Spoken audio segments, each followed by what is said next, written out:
energy. So let's first define what is heat. So when we speak of heat energy, this refers to the movement of molecules. Okay, so this is the transfer of energy. This is a form of energy in which particles are moving, and if they are moving, they rub against each other. So like for example, everybody look at this animation. So basically all molecules are in constant motion. Siguro except for solids, diba, since the molecules of solids are compact, they're closely packed together. So there's minimal movement. Pero there's still movement pa rin, no? May movement pa rin yan, kaya lang very limited kasi nga the molecules are tightly packed.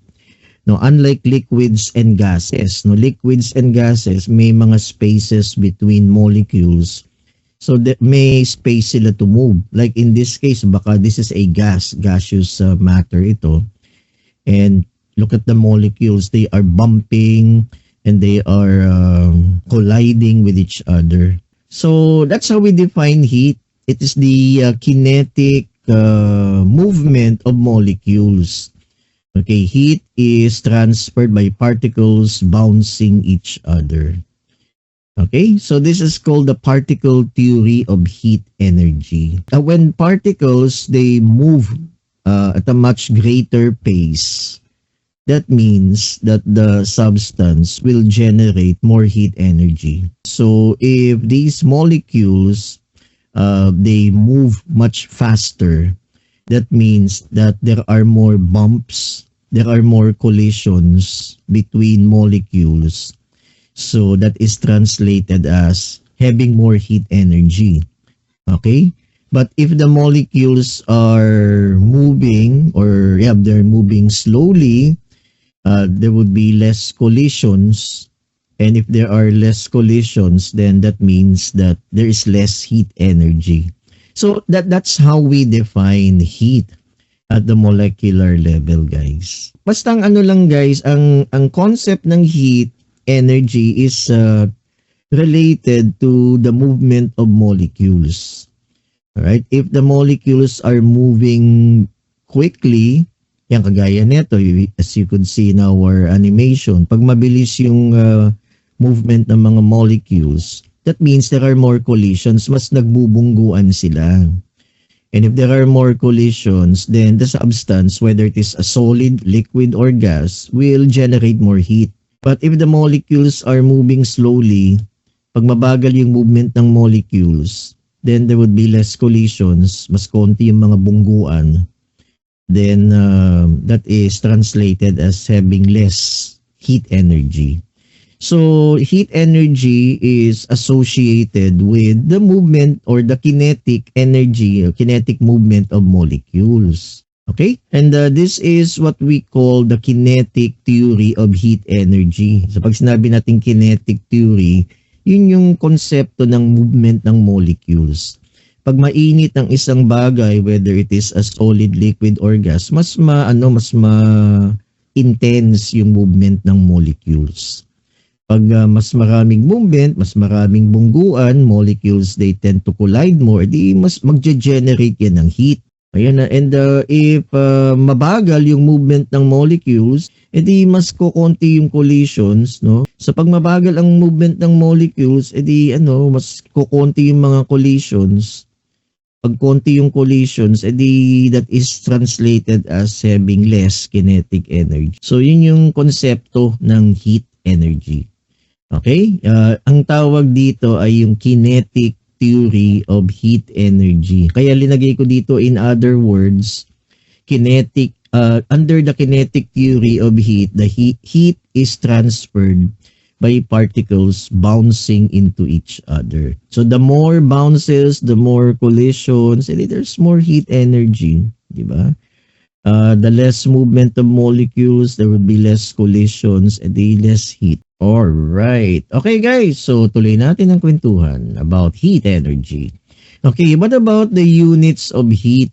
Kasi ang alam ninyong unit ng heat ay yung Celsius, yung Fahrenheit. Actually, hindi yun guys, ha? Ang unit ng, kasi ang heat is a form of energy. No? Parang kinetic, parang potential yan, unit ng heat energy. Diba? And the energy is related to work. Okay? So as a form of energy, the SI unit for heat is joule. Joule pa rin, no? Yung kasi heat is a form of energy. So ang unit niyan ay still joule kasi 'di ba energy is associated with work. 'Di ba? Energy is the ability to do work, 'di ba? Though heat is frequently also measured in calories, in the calories. So kung mapapansin niyo, hindi naman natin ginagamit yung unit na joule, no, for heat. Ang talagang naririnig natin, ang familiar tayo, yung term na familiar tayo in representing heat is calorie.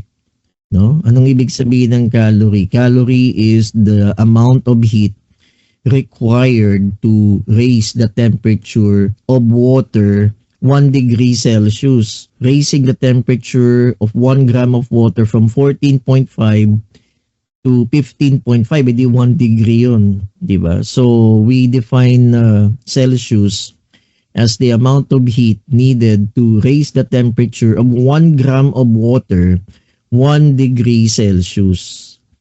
Okay? So, yun yung ito yung mas popular na unit, no, for measuring heat, yung calorie. Alright guys? Alright, so ano ngayon yung temperature? Okay, so ang temperature is the measure of the average molecular motion of molecules, no, in a system.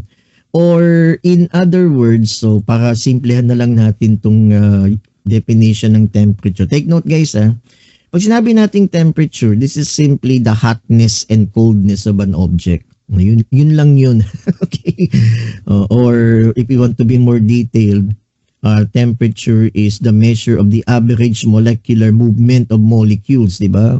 Di ba sinabi natin pag there's more movement, there's more heat, di ba? So again guys, pag sinabi nating temperature is defined as the measure of the hotness or coldness of an object. Di ba pag hot ang object, mas maraming kinetic molecular movement.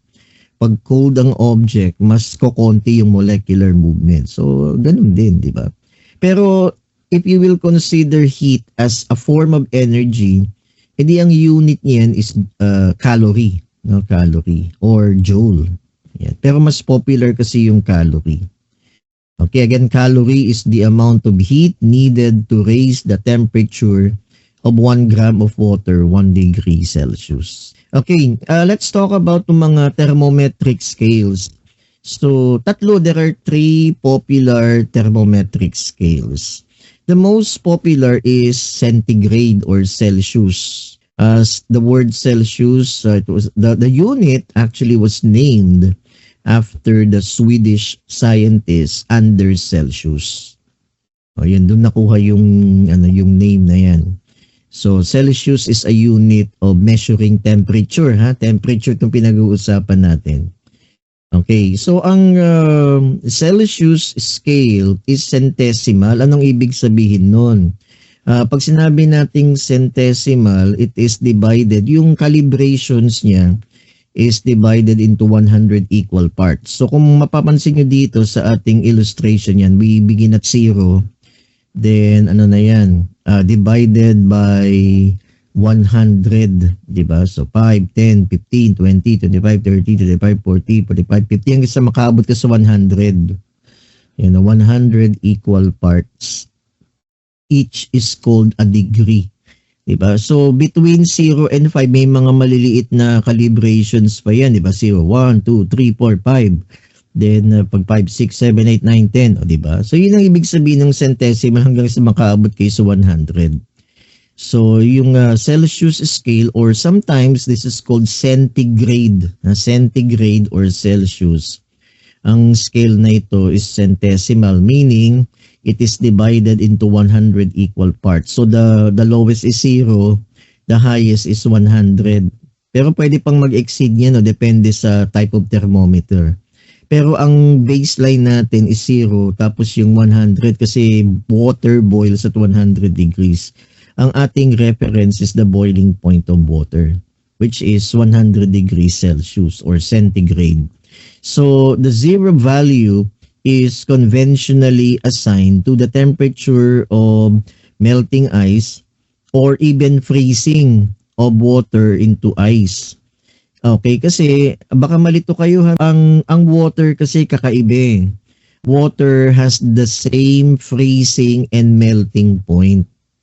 Okay? So ang melting point ng ice is 0 degrees. Ang when liquid water turns into ice, it is also 0 degrees. Pagdating ng 0, liquid water turns into ice. Ganun din yung melting point niya. Kaya ang baseline niya is 0. Okay, pero yung 100 degrees Celsius, that is the calibration assigned to boiling water. Diba? So the 100 value is assigned to the temperature of boiling water. Okay guys, so yun yung ating Celsius or centigrade scale. So tuloy natin guys ang kwentuhan about thermometric scales. The next thermometric scale is yung Fahrenheit. Okay, the Fahrenheit scale.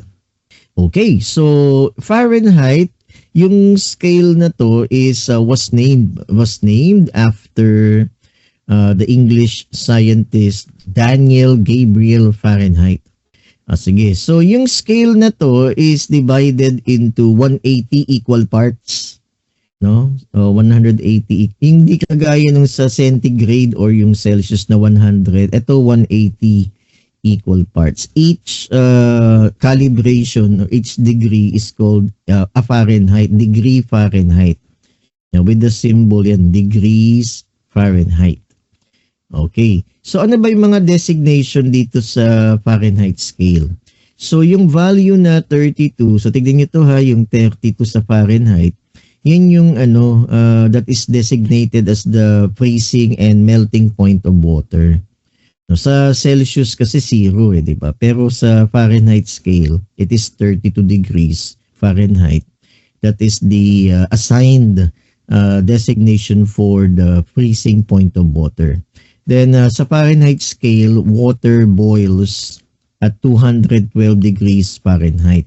Diba sa Celsius scale or centigrade, ang counterpart niyan is 100 degrees Celsius.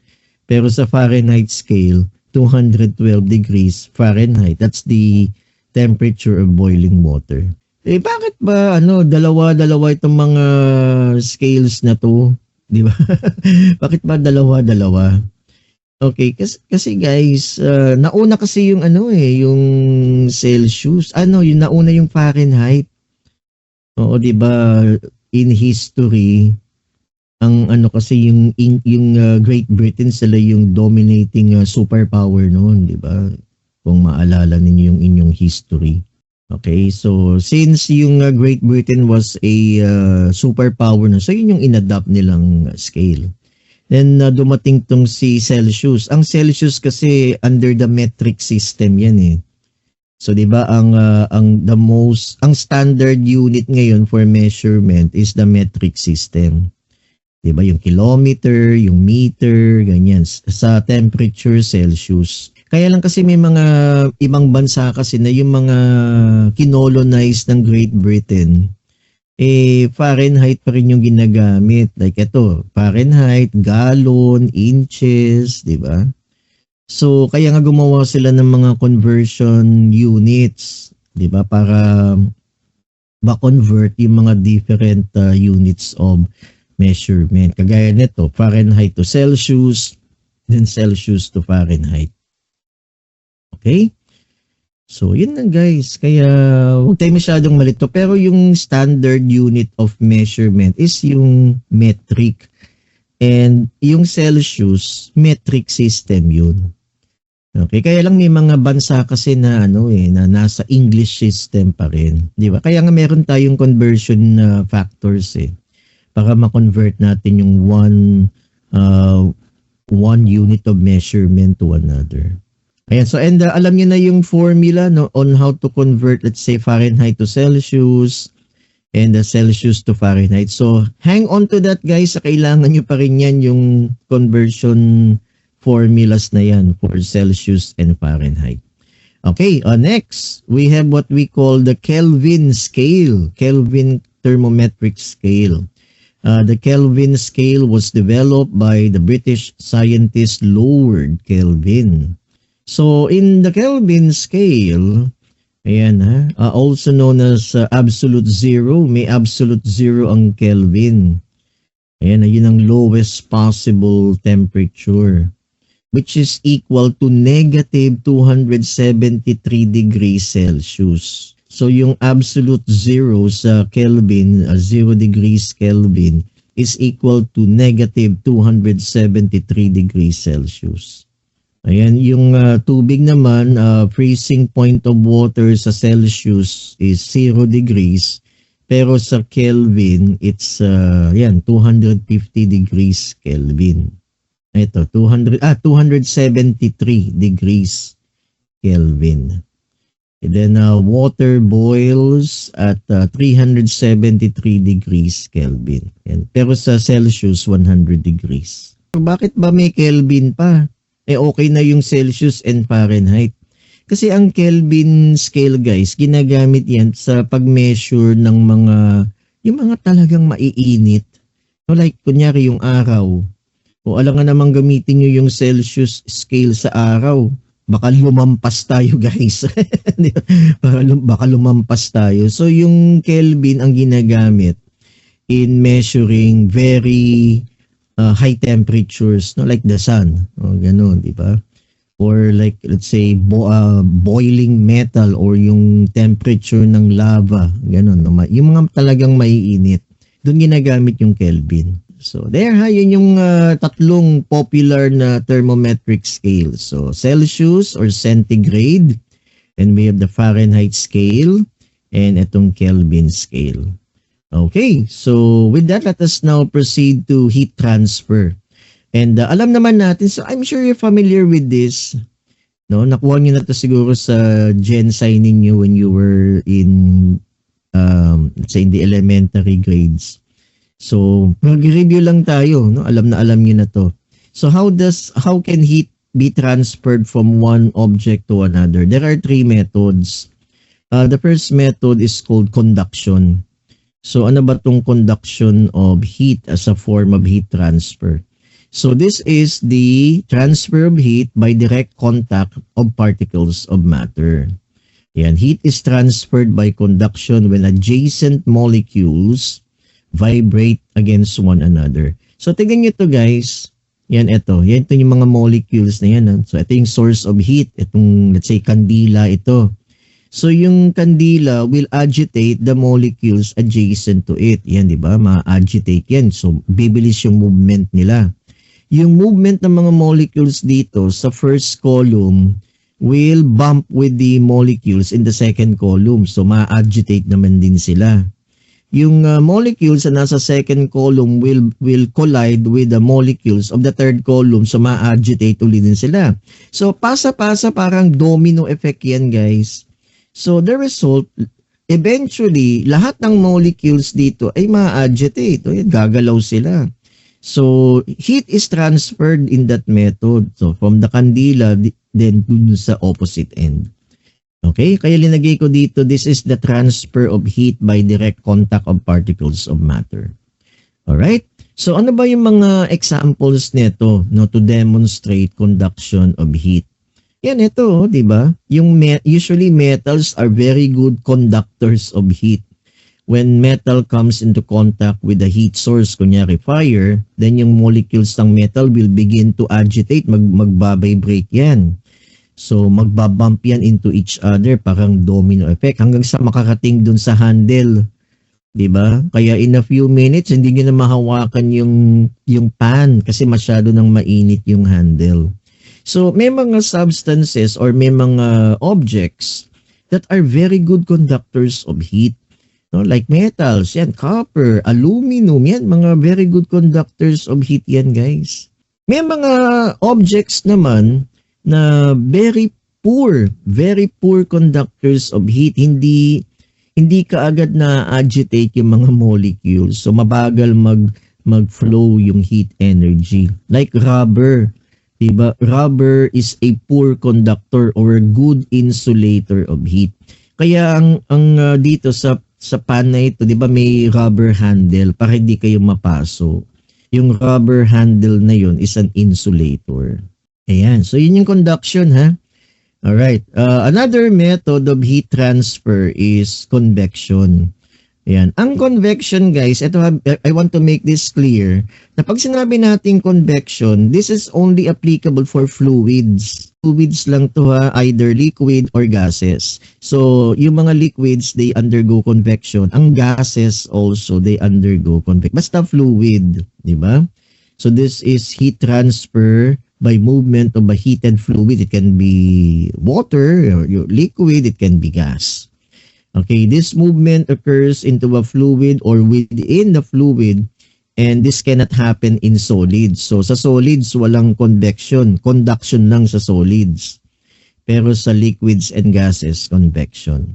Yan, in solids, molecules keep their relative position to such an extent that bulk movement or flow is prohibited. Therefore, convection does not occur. Ibig lang sabihin nito, masyadong dikit-dikit yung mga molecules ng solid, so they undergo bulk movement. So nagbubungguan sila, no? Nagbubungguan sila.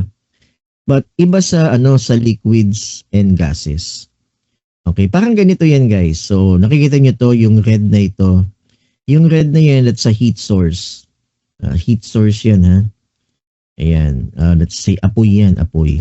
So, yung mga molecules dito sa liquid, they will vibrate, magagalaw yan, and magbabump yan into each other. Pag nagbump yan, nagkaroon ng collision, di ba they tend to expand, mag-e-expand yan. So, pag nag-expand yung molecules, pag lumayo sila, yung liquid tends to become less dense. And pag less dense ang liquid, di ba, liquid tends to rise. Ayan, nakikita niyo yung arrow na orange. So, yung mga molecules ng liquid, they bump into each other, they tend to spread out. The result is that yung heated liquid becomes less dense. And if the liquid is less dense, edi mas magaan siya. So, that heated liquid rises papunta sa surface. Pag malapit na sa surface, lumalamig na yan, no? Yung temperature becomes lower. So yung mga molecules medyo babagal na yung yung kanilang collision, kanilang mga movement. So yung cooled liquid now becomes denser. Mas pag sinabing denser, mabigat.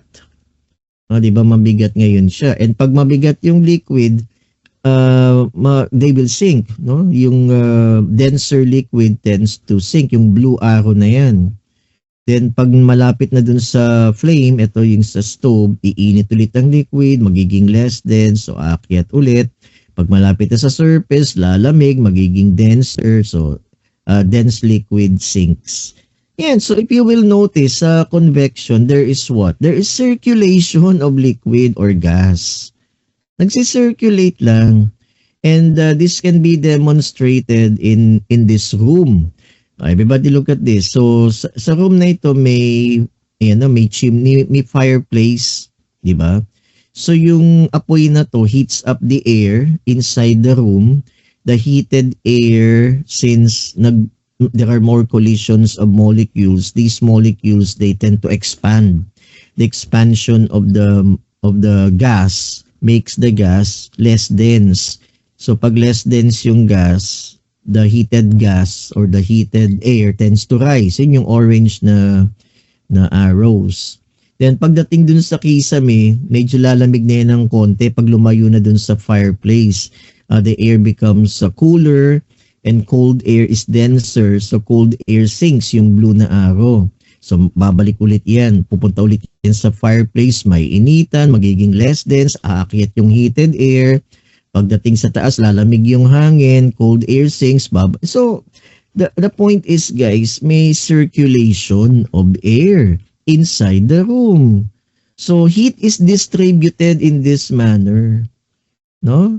Okay, guys? So ito yung tinatawag natin na convection. Convection is applied only for liquids and gases, hindi sa solids. Okay?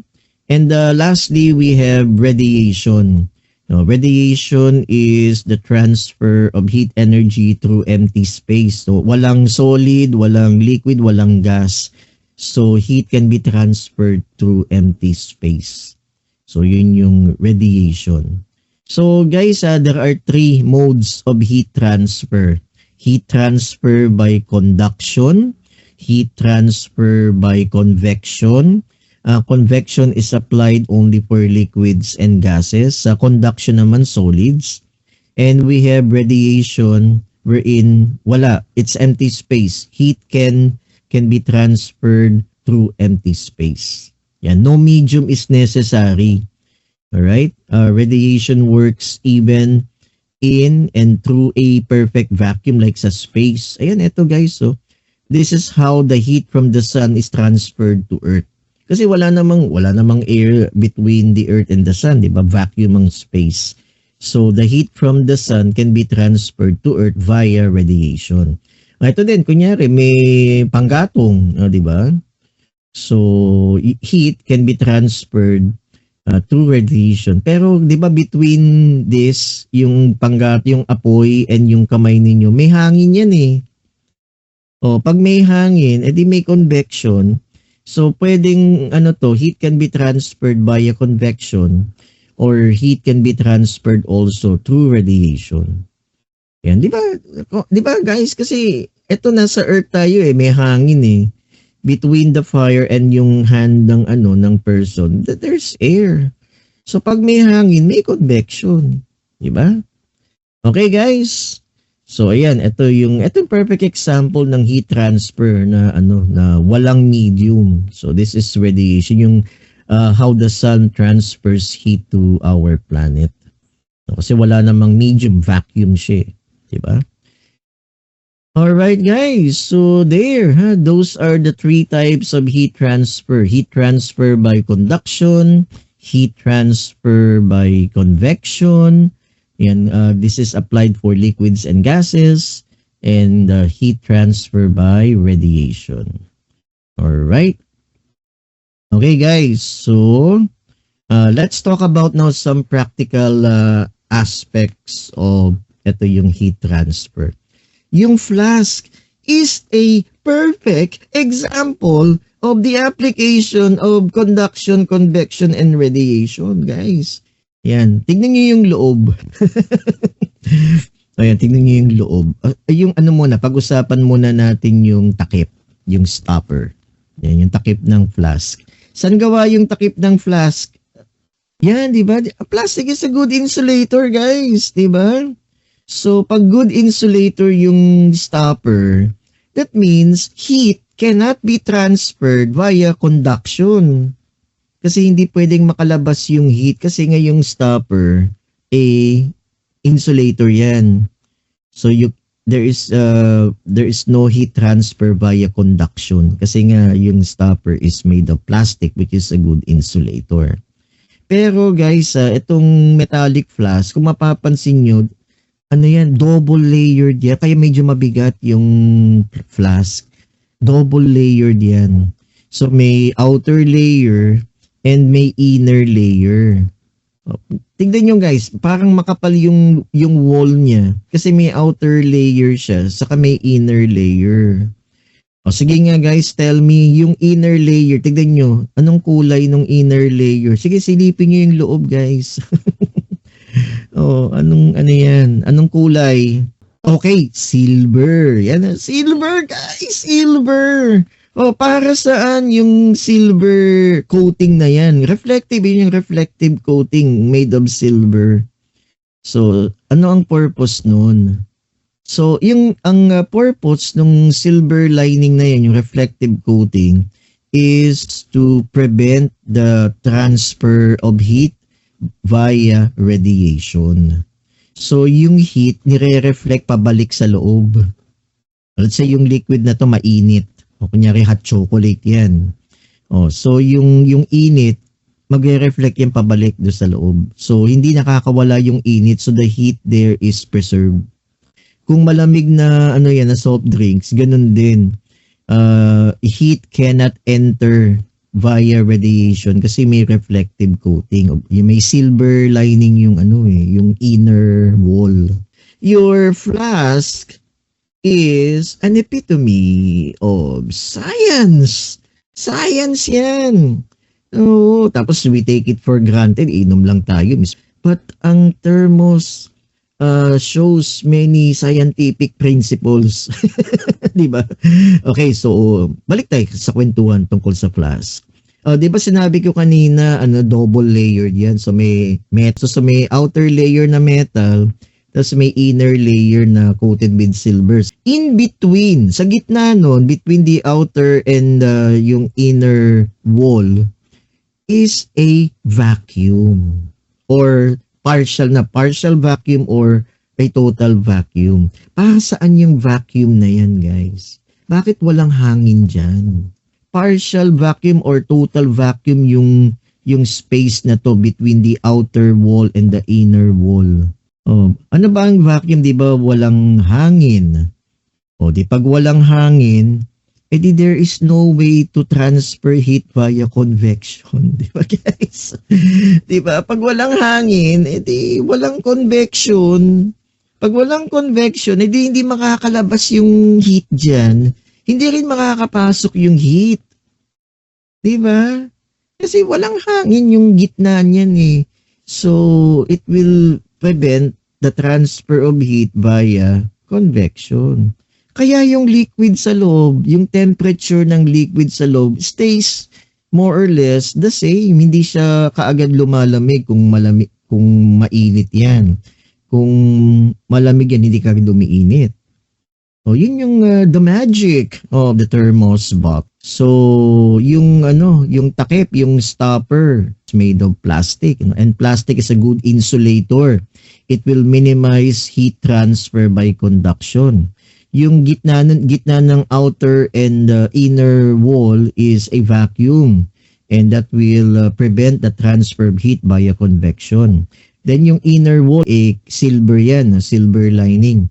That will reflect the heat back, preventing heat transfer by radiation.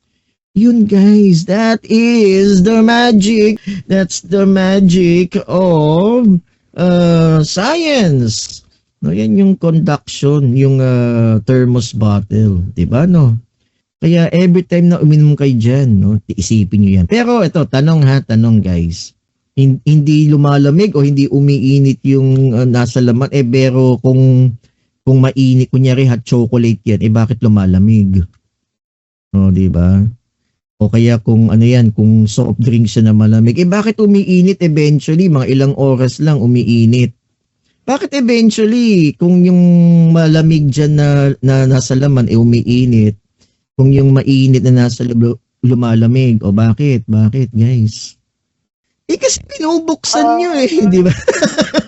Di ba? Binubuksan nyo. Pag binuksan nyo na yung stopper, wala nang stopper. Di aalis yung dyan, yung papasok na yung init sa loob, kung malamig kung soft drinks yan, papasok na yung init. Pag mainit yun nasa loob, lalabas yung init, lalamig. Kasi binubuksan natin Di ba? Yun. Pero pag hindi nyo yan binuksan, magtatagal yung dyan, yung temperature. Di ba, guys?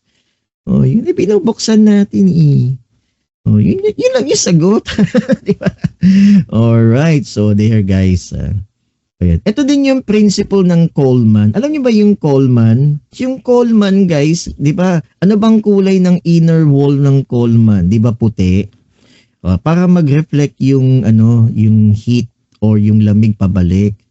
Di ba? Tapos yung plastic ng Coleman, di ba, makapal kasi yung gitna niyan partial vacuum para ma-minimize yung heat transfer by convection.